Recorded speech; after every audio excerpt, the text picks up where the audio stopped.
Jeremias capítulo 33. A gente não quer, pessoal, ser uma igreja distribuidora de Bíblias. Tá? A gente vai ensinar isso depois para vocês. Inclusive, falando sobre isso, aproveitar logo, na sexta-feira que vem, dia 31, após os sentinelas, nós teremos aqui um treinamento chamado evangelismo intencional. Evangelismo intencional. Na próxima sexta, eu gostaria de convidar toda a igreja. Deixa vocês terminarem aí para vocês olharem para mim. Quem aqui tem o desejo de ver outras... Ou melhor, deixa eu perguntar do começo, né? Quem está muito feliz em ter Jesus, ter conhecido Jesus e está fazendo parte da igreja de Jesus? Você tem essa alegria? Você gostaria que outras pessoas tivessem a mesma alegria que você? Quem gostaria? Você gostaria de ganhar outras vidas para Jesus também? Quem gostaria? Então pronto, você que levantou a mão, eu quero você aqui sexta-feira.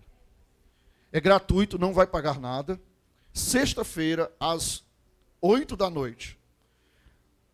8 da noite, sexta agora, é só nessa sexta, 8 da noite, nós vamos ter esse treinamento de evangelismo intencional. É onde você vai aprender como ganhar uma pessoa para Jesus do zero ao batismo nas águas. Não é distribuir Bíblia, não. Nós não queremos ser uma igreja que distribui Bíblia. Graças a Deus, já distribuímos muitas Bíblias de graça. Mas nós queremos ir além. Nós não queremos ser uma igreja que só distribui Bíblia. Porque distribui Bíblia. E aí? Ganhou a Bíblia e agora? Tem que continuar. Sim ou não? Tem que continuar. Tem que passar pelo batismo. Tem que passar pelo discipulado. Tem que se tornar já uma pessoa que já é encaminhada para uma área da igreja para servir. Isso é o crescimento que a gente quer. Que o reino de Deus precisa. Então, esse treinamento, ele chama, os meninos vão colocar um banner no grupo essa semana, ele chama Evangelismo Intencional do zero ao batismo nas águas. Você vai aprender como pegar uma pessoa que talvez nunca ouviu falar de Jesus, não conhece Bíblia, não conhece nada, e você vai pegar esta pessoa e ser usado por Deus para levar esta pessoa do zero ao batismo nas águas. Com esse treinamento, você vai aprender a levar essa pessoa do zero ao batismo nas águas. E aí você vai poder fazer com qualquer pessoa, em qualquer parte, onde você for. E você vai ganhar muitas almas para Jesus. Nós queremos ser essa igreja que ganha muitas vidas para Jesus. Nós queremos ganhar muitas vidas para Jesus. E isso que nós queremos. Não é só ser um religioso. É ganhar vida para Jesus. Por quê? Porque às vezes você quer resposta de Deus. Aí Deus olha para você e diz assim, quem é você? Por que eu tenho que te responder? Já parou para pensar? Quem é você? Deus me dá a resposta. Deus, eu quero uma resposta. Deus, eu vou fazer um jejum e o Senhor tem que me responder. Aí Deus olha e diz assim, tá bom. Eu tenho que te responder, mas por que mesmo? Por quê? Quem é você? O que você tem feito para mim? Às vezes nós não chamamos a atenção de Deus. A partir do momento que a gente começa a ser um profeta, a profetizar a palavra, porque evangelizar, discipular, é profetizar a palavra. A partir do momento que a gente começa a ser boca de Deus, a gente passa a ter o direito de receber as respostas que nós precisamos de Deus. E eu vou te mostrar agora na palavra. Por que Deus vai me responder? Porque eu sou bonito? Porque eu tenho tanto tempo na igreja? Porque eu dei porque eu dei um dízimo de tanto? Porque eu dei isso, porque eu dei aquilo para Deus? Eu preciso ser boca de Deus aqui na terra. Você precisa ser boca de Deus aqui na terra. Para que Deus olhe para ti e você receba promessas como que a gente vai ler agora. Capítulo 33 de Jeremias. Quando Jeremias ainda estava encarcerado no pátio da guarda, a palavra do Senhor veio a ele pela segunda vez, dizendo: assim diz o Senhor que fez estas coisas, o Senhor que as forma para as estabelecer.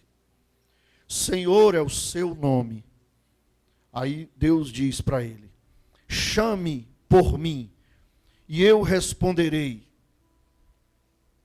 E anunciar-te-ei coisas grandes e firmes ou ocultas que você não conhece. Aqui nessa versão, eu estou com outra versão hoje, mas nessa versão aqui da atualizada diz assim, olha, invoca-me. Em algumas Bíblias vai ter clama-me, ou clama a mim, ou chama a mim. E te responderei e anunciar-te-ei coisas grandes e ocultas que não sabes. Em algumas Bíblias vai ter coisas grandes e firmes, insondáveis, ou ocultas, ou é a mesma coisa. O que Deus estava falando aqui para Jeremias é uma promessa.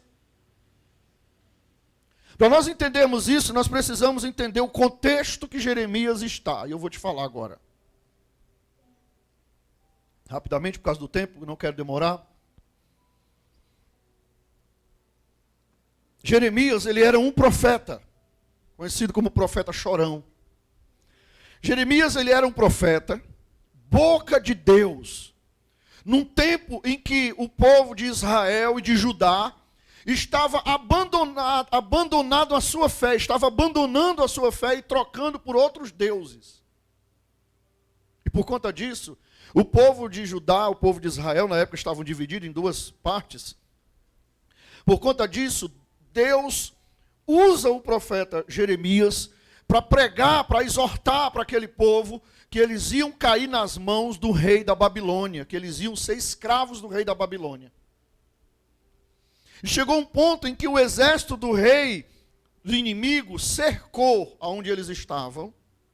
E antes deles invadirem onde o povo de Deus estava e fazer eles de escravo, Deus usa o profeta Jeremias para falar, para exortar eles, para dizer para eles, olha, se vocês não se arrepender, se vocês não largar os deuses de vocês, a idolatria de vocês, vocês vão ser escravos dos inimigos de vocês. Eu não vou ler por conta do tempo, mas você pode ler o capítulo 32 e o 33 todo, você vai entender toda a história. Aí Jeremias chega para o rei, que na época era Zedequias, que estava já no seu 11º ano.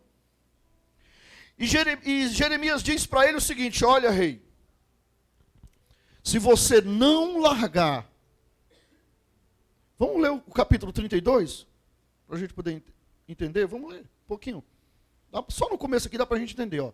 32. Palavra que foi dita a Jeremias da parte do Senhor no 10º ano do reinado de Zedequias, rei de Judá. Ou 18º ano do reinado de Nabucodonosor. Ora, 2. Ora, nesse tempo o exército do rei da Babilônia cercava Jerusalém. E o profeta Jeremias estava preso no pátio da guarda que estava no palácio do rei de Judá.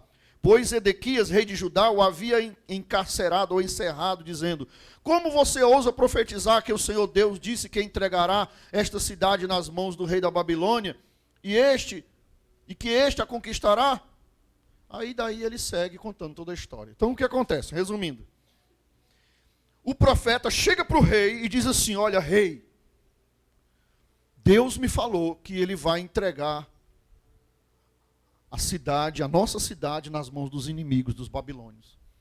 E nós vamos virar escravo, vocês vão virar escravo deles. Sabe o que foi que o rei fez? Ao invés do rei se arrepender, ao invés do rei se reconhecer que estava errado, que estavam afastados de Deus, que estavam na idolatria, que estavam no pecado, ele ficou com raiva, foi do profeta. Aí ele pega e manda prender o profeta, coloca o profeta na prisão. Lá na frente, no capítulo 38, se você for ler também, que a história também é grande, o próprio Jeremias, ele sai da prisão e lá na frente ele fala a mesma coisa, ele diz para o rei, rei, vocês têm que se arrepender, Deus falou que vocês vão sofrer, vão ser escravos. Aí sabe o que o rei faz com ele? Prende ele de novo. Só que dessa vez o rei coloca ele dentro de uma cacimba, de uma cisterna, cheia, que não tinha mais água, só lama. E o profeta que falava a verdade, que falava da palavra, o profeta foi colocado dentro de uma cacimba, cheio de lama, ele fica ali na lama, literalmente no fundo do poço, dentro da lama, do lamaçal, e ele está lá, sofrendo. Aí depois aparece uma pessoa que chega para ele e tira ele de lá. Deus ouve e envia uma pessoa que tira ele de lá. Olha a situação que Jeremias passava por pregar o evangelho, ou por pregar ou anunciar o reino de Deus. Anunciar o arrependimento, anunciar o pecado, denunciar o pecado. Ele pagou um preço caro, altíssimo. Mas mesmo assim ele não deixou de falar da palavra. Mesmo assim ele não deixou de ser boca de Deus. Mesmo assim ele não deixou de falar do que Deus falava para ele. Ele não se acovardou em momento nenhum de falar o que Deus mandou ele falar. Nós aprendemos com Jeremias que nós precisamos ser boca de Deus. Nós precisamos ser como ele, boca de Deus, e não ter vergonha de falar dele. Não ter vergonha de falar da palavra de Deus. Amém? Mas Jeremias sofre isso.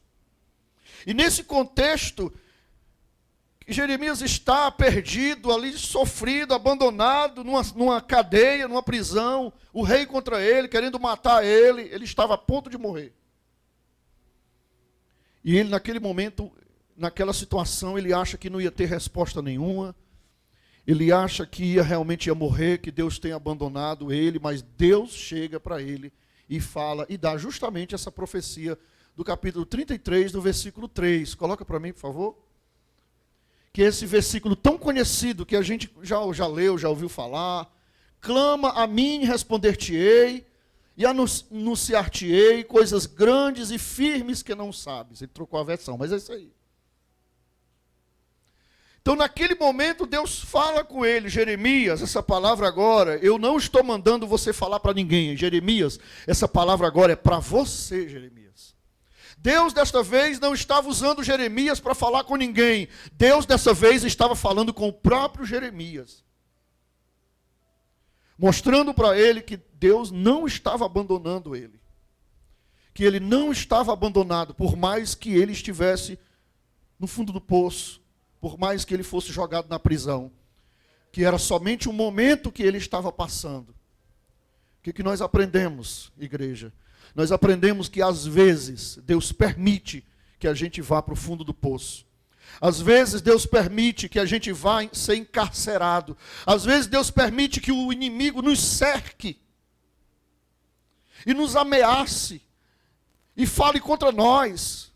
E aponte o dedo da nossa cara, e nos acuse, e nos ameace realmente, literalmente. Deus permite isso. Mas pastor, por que Deus permite que eu passe por essas situações?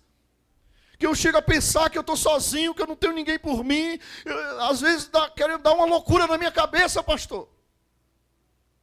Porque o Senhor quer nos ensinar a depender dEle.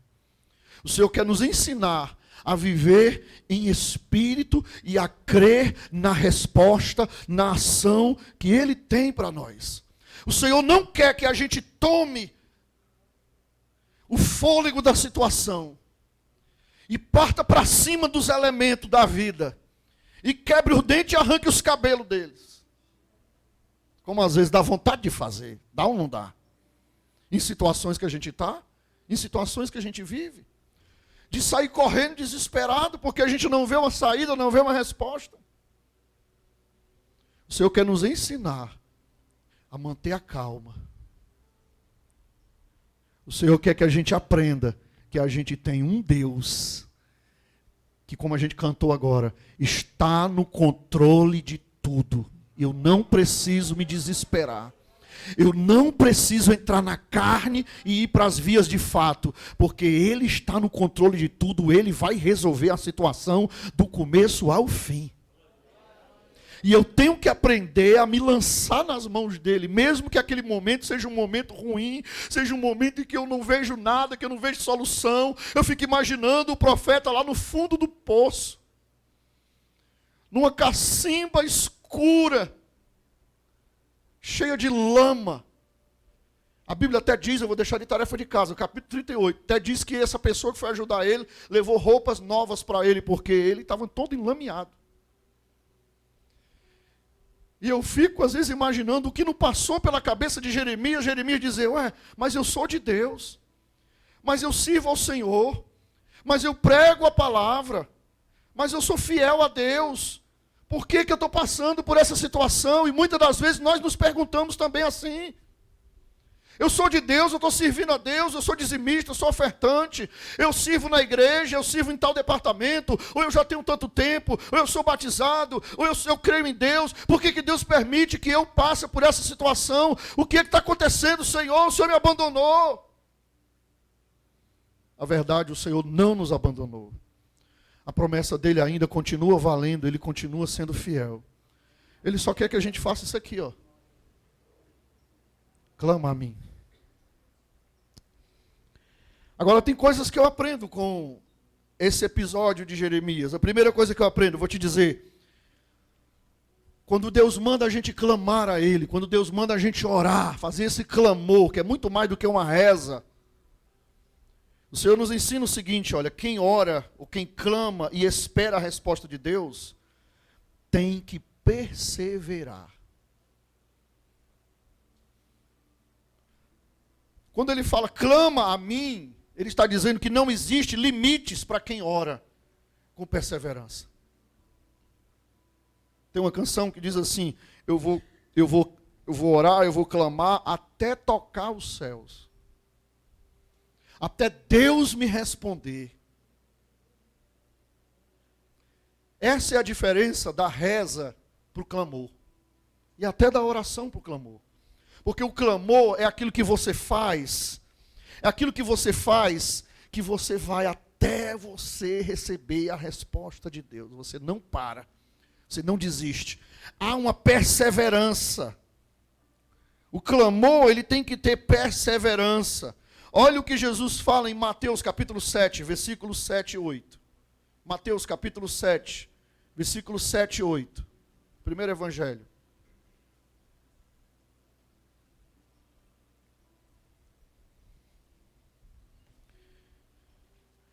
Pedi e dar-se-vos-á, buscai e encontrareis, batei e abrir-se-vos-á. Versículo 8. Porque aquele que pede, quem pode ler comigo? Aquele que pede, e o que busca, e o que bate, abrir-se-lhe-á. Se a gente pegar isso aqui de trás para frente, não muda não, segura aí, ó. Aquele que pede, recebe, e o que busca, encontra, e o que bate, abre. De trás para frente seria o quê? Só abre se bater. Só encontra se busca, só recebe se pedir.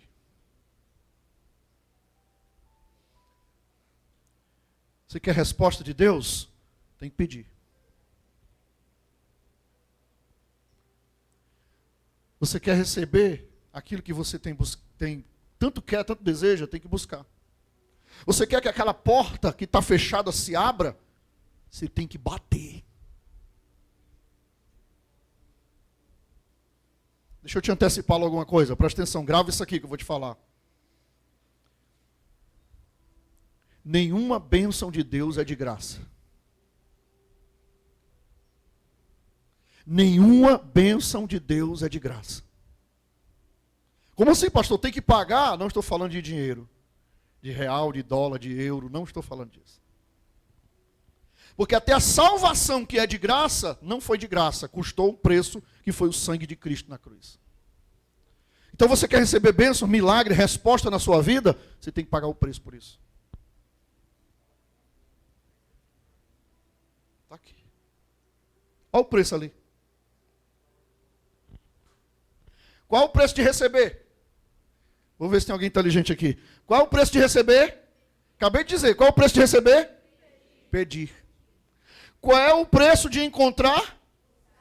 Qual é o preço da porta se abrir? Bater. Nada é de graça. A porta de Deus não é como as portas de shopping. Você já foi no shopping? Já viu como é a porta de shopping? Como é a porta de shopping hoje em dia, né? Tudo modernizado, né? A gente vai chegando no shopping, a porta se abre e a gente passa. A porta de Deus não é assim. A porta de Deus tem que bater. E o que é o bater? É o clamor, é a oração, é a vida com Deus, é o joelho dobrado, é o pagar um preço de oração. Chama uma pessoa para um propósito, a pessoa diz, não, nunca pode. Vamos orar meia-noite? Estou dormindo. Vamos orar 5 da manhã? Estou dormindo. Vamos orar meio-dia? Estou almoçando. Vamos orar 6 da tarde? Estou merendando. Vamos orar 9 da noite? Estou assistindo a novela. E quer receber? E quer que a porta se abra se tu não bate? O bater é o preço que se paga para ter portas abertas. Tudo que você quiser receber, você tem que pagar o preço. O preço de propósitos com Deus. O preço de sacrificar por algo. Por isso que Jesus diz que o reino de Deus ele é tomado por esforço. Não é a salvação. Salvação é de graça, ele conquistou de graça. Mas o restante, para entrar no reino, para vencer no reino, para viver no reino, para receber as promessas do reino, tem preço para ser pago. Tem preço para ser pago.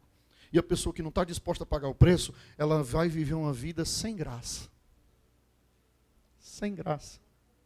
É o que muita gente está vivendo aí no mundo, uma vida sem graça. Sabe uma vida sem graça? Como é que está? Tudo bem. E agora? Do mesmo jeito. E agora? Do mesmo jeito. Eu não quero viver uma vida sem graça. Eu quero viver uma vida de guerra, de batalha. Eu aguento pancada, mas em compensação eu vou ter vitória e vou ter testemunho para contar. Porque eu tenho usado a minha fé. É assim que a gente tem que viver. Não quero viver uma vida sem graça. É guerra, é batalha. Mas tem vitória. Qual é o preço da vitória? A luta. É ou não é? Você já viu como é aqueles lutadores de... Como é que chama aquelas lutas lá? MMA, é? Que aqui a gente luta MDA, né? Lá é MMA. Mas tu já viu como é que são? Como é que tu conhece um lutador? Essa semana eu fui numa empresa, numa gráfica, mandar fazer umas coisas para a igreja, aí o cara foi me atender, eu olhei assim para ele, as orelhas dele assim, tudo inchada, não tem essa dobrinha aqui, é tudo inteiro assim, parece um, sei lá o quê, é tudo inteira. Aí quando eu comecei a analisar ele, eu vi que ele era lutador. Todo lutador, todo guerreiro, traz no corpo as marcas da luta. Mas também traz nos seus ombros o cinturão da vitória. Tu vê o cara com cinturão? O cara, o cinturão, não tem um cinturão de ouro, né? Ah, o cinturão de ouro! Mas tu olha para ele, as orelhas estão tudo arrebentadas, o nariz é quebrado, é cheio de marcas. E o cristão de Deus tem que ser assim também. Você pode ter o nariz quebrado, você pode ter a orelha que não tem mais nem dobra, você pode estar todo arrebentado de tanto levar pancada de Satanás durante a semana, mas tu se levanta e dá na cara dele, tu pisa na cabeça dele, tu se levanta cantando corinho, dando vitória, dando glória a Deus, mas tu tem um cinturão que glorifica a Deus pelas tuas vitórias, porque Cristo está contigo. Assim é quem é de Deus. Quem é de Deus não foge da guerra, quem é de Deus não foge da luta. Quem é de Deus vai para a pancada. Mas no final tem vitória. Porque persevera. Segundo, quem ora e quem clama e espera a resposta de Deus, tem que crer que será atendido. Volta lá, por favor. Jeremias 33:3. Clama a mim e responder-te-ei. Olha aqui você vê. Ó. Responde, recebe a resposta? Recebe, mas tem que clamar. Agora, isso aqui é o quê? Uma promessa. Se Deus prometeu, Ele é fiel para cumprir, sim ou não? Então, quando eu peço em cima da promessa, Eu tenho que crer que Ele já está fazendo. Sabe qual é a forma certa de você clamar, de você orar? É no momento que você está clamando, você crê que Deus vai responder. Não, você crê que Deus já está respondendo. Isso é fé, é você clamando, Senhor, eu te peço em nome de Jesus, isso. E no momento que você está pedindo, você está com aquela fé dentro de você, aquela certeza de que Ele está te ouvindo e te respondendo, porque Ele prometeu, então Ele não vai deixar de cumprir. Se você está clamando, Ele diz, clama e eu te respondo, e você está clamando, então a parte dele, Ele vai fazer. A nossa parte é ali, ó, clama. A parte dele está na frente. Respondo, te respondo. E Deus responde a gente, não importa a situação que a gente está, a forma que a gente está, o Senhor responde a gente em toda e qualquer situação que a gente clame. O profeta clamou a ele na prisão, depois clamou a ele no poço, cheio de lama. Deixa eu te lembrar de outros que clamaram. Lembra de Daniel? Daniel clamou a Deus aonde? Na cova dos leões. Qual outro? Lembra de Jonas? Jonas clamou a Deus aonde? Quem sabe? Se vocês não souberem, eu vou lá em cima e trago as crianças para ela responder, que eles sabem. Deus respondeu Jonas quando ele clamou aonde? Na barriga de um grande peixe ou de uma baleia. Você quer ver? Vamos lá, Jonas capítulo 2, versículo 1. Jonas fez uma oração, gente, na barriga do peixe. Que coisa! Jonas, você passa aí Jeremias, você vai achar aí.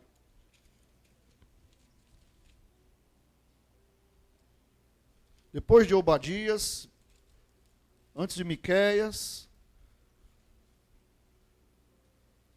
capítulo 2. Vamos ler a oração que Jonas fez no ventre do peixe, na barriga do peixe. Como é que pode? Da barriga do peixe você orar?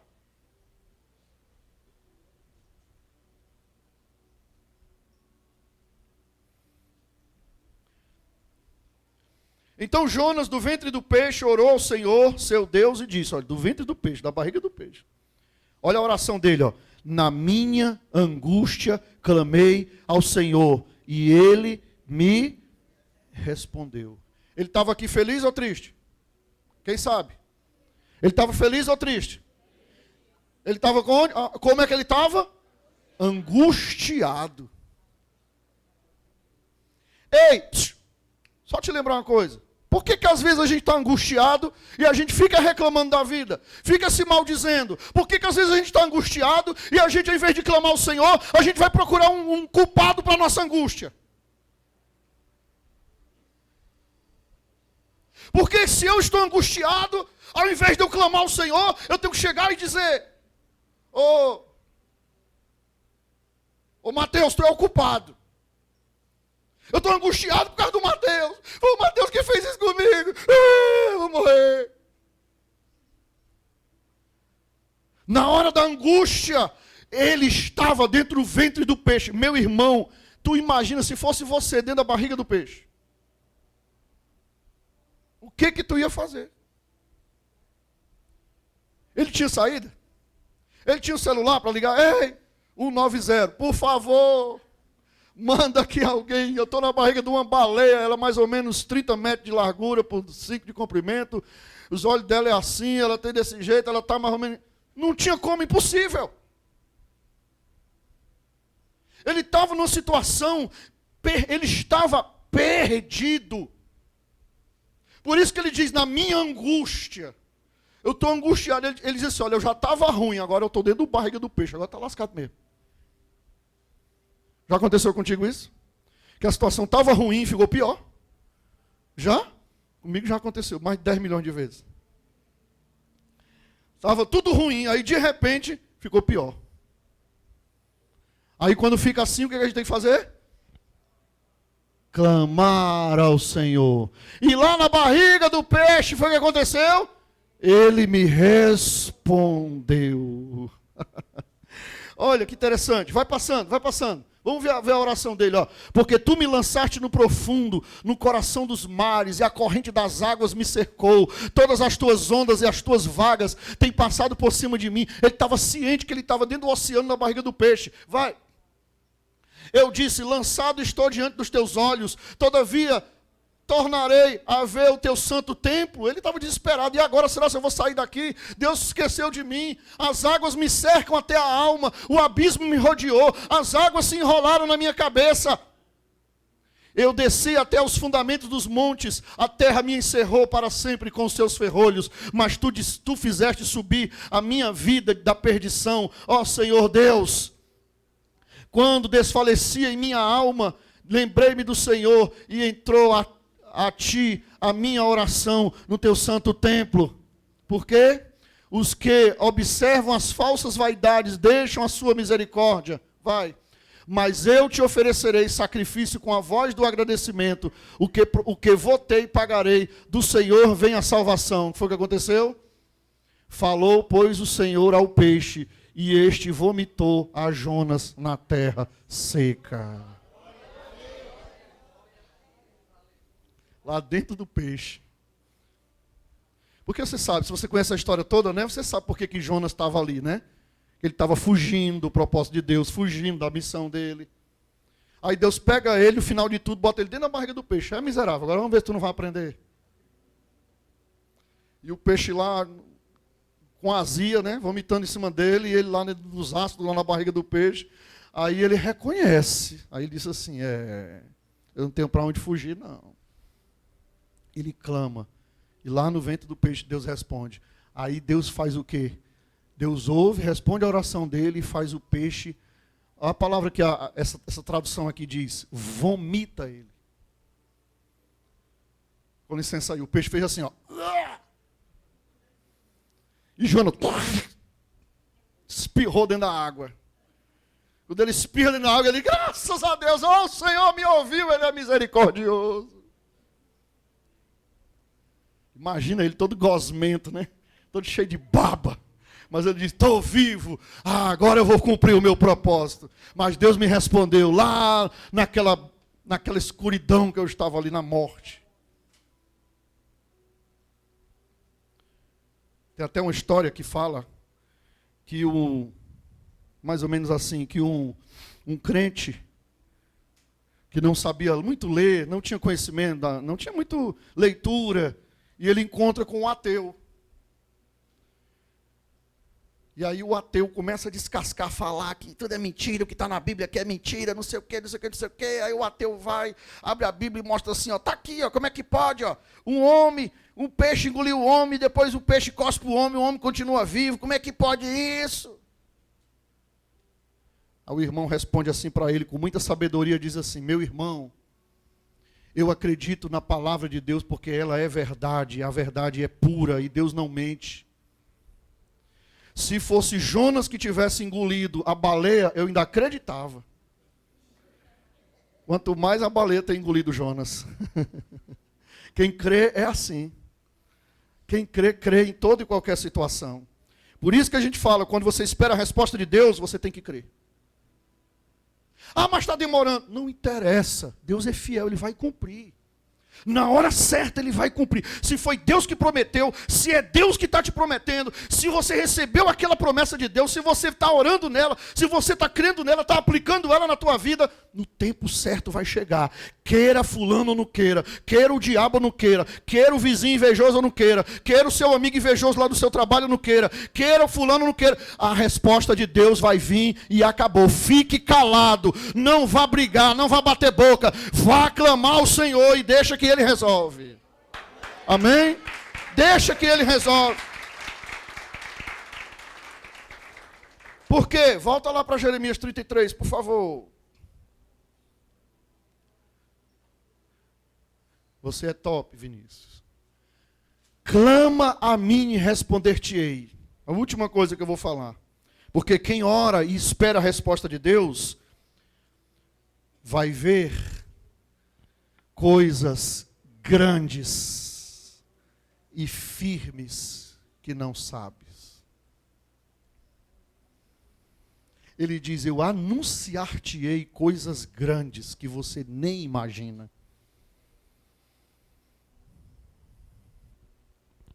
Você sabia que Deus tem coisas para você que você nem imagina?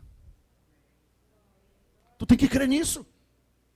Que Deus tem coisas para você viver que você hoje, dia 26 de maio, você jamais vai imaginar que vai viver aquilo ali. E Deus tem coisas que você não imagina que você vai viver. E você vai viver. É só você permanecer. É só você entregar a sua vida a Ele. É só você ser boca de Deus como o profeta foi. Olha o que eu vou declarar aqui sobre nós, recebe isso para você. Nós precisamos crer que nós somos a geração que vai ver as grandes manifestações de Deus. Por isso que nós temos que aprender a gritar diante de Deus. Sabe, a gritar, clamar e gritar. Alguém aqui já viu a triste cena de uma criança no supermercado, a mãe arrastando e a criança berrando porque queria comprar um produto, um brinquedo? Alguém já viu? Quem já viu? Eu não acho bonito, não. Dá vontade de dar uns cascudos, né? Mas criança é assim mesmo. A criança, ela não quer saber se tem gente vendo. Ela não tem vergonha. Ela está tão focada naquilo que ela quer, que ela chora, esperneia, que ela não quer saber. Ela quer aquilo. Ela quer a resposta. Mãe, eu quero aquele brinquedo, aquela boneca, aquele carrinho. Ah, mãe, meu filho, mas eu não tenho dinheiro. Eu não tenho como comprar. Mamãe e papai não vai comprar. Eu não quero saber. Não é assim? Por quê? Porque ela não quer saber. Ela quer. Clamar é isso. Clamar é quando você... Deus, eu não quero saber. É da tua vontade, é da tua promessa. Eu quero e eu vou clamar. E eu estou disposto a fazer o que for preciso. Mas eu quero. Porque não é para mim. Porque é para glorificar o Senhor. É da tua vontade, eu já descobri que é da tua vontade. É para glorificar o Senhor, não é para prejudicar ninguém. É para glorificar o teu nome, é para o reino de Deus crescer. Então eu quero, eu não quero saber, eu vou chorar aqui no meio da rua. Eu não quero saber quem está olhando, eu não tenho satisfação a dar ninguém para a minha vida. Eu vou clamar ao Senhor até o Senhor me responder. E aí você entra em propósito, aí você entra em jejum, aí você fica até mais calado. É o que eu ensinei a vocês de sexta-feira para cá. O que nós estamos fazendo de sexta-feira para cá é um modelo do que você pode fazer na sua vida. Foi por isso que eu disse, faça aquilo que você nunca fez. Quem lembra que eu falei isso? Você lembra? Faça aquilo que você nunca fez. Faça aquilo que você nunca fez. Nem que você precise dar um show, no bom sentido da palavra, né? Porque Deus, Ele quer fazer coisas grandes. Deus tem prazer em nos responder. Deus tem prazer na nossa alegria. Ele não tem Ele não quer nos ver só no fundo do poço. Ele não quer nos ver só na prisão. Ele não quer nos ver só no ventre do peixe. Ele quer também nos ver comemorando as vitórias que Ele prometeu. Ele tem prazer também. A vida do cristão não é só sofrimento, não. Quem disse isso? Pastor, como é que está a irmã? Está na prova. Como é que está, irmã? Está na prova. Como é que está, irmã? Está na prova. Como é que está, irmã? Está na prova. Ei, mas quando é que é aprovado? É só na prova direto. É só na peia direto. Nem só de peia viverá o homem. Pastor Viana, capítulo 5, versículo... Nem só de peia viverá o homem. Tem o tempo para tudo, não é isso que Eclesiastes diz? Tem tempo de chorar, tem tempo de sorrir. Tem o tempo da luta, mas tem o tempo da vitória. Mas para a vitória chegar, primeiro você tem que ir para a luta. Primeiro você tem que ir para o choro. Primeiro você tem que botar a cabeça no pó. Primeiro você tem que se humilhar. Primeiro você tem que pagar preço para que as vitórias cheguem, para que as bênçãos cheguem na sua vida, para que as portas fechadas se abram. Você tem que aprender primeiro a ralar, a sofrer, a gastar tempo com Deus. Eu tenho certeza que o que nós fizemos esse final de semana, o Senhor vai nos dar muitas respostas. Muitas respostas. Os nossos irmãos lá na África. Hoje o pastor José mandou uma mensagem para mim, agora de tarde, já. Dizendo, pai, aqui está tudo bem, graças a Deus, conseguimos, estamos vivos. Porque lá o jejum deles foi total, sem água, sem comida, sem água, sem nada.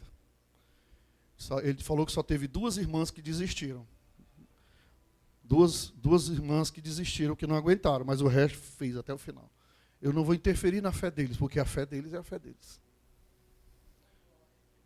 Eles disseram que oraram por cada um de nós.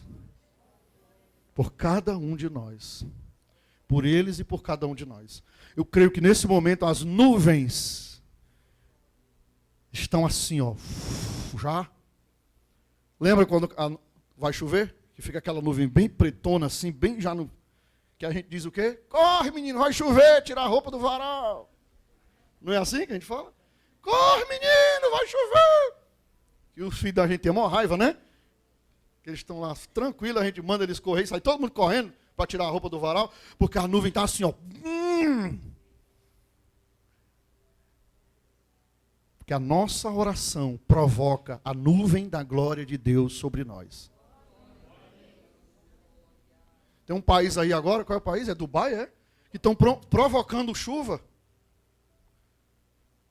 Estão provocando as nuvens de chuva. Nós precisamos aprender isso, a provocar a nuvem da glória de Deus sobre a nossa vida. Eu quero que você fique de pé.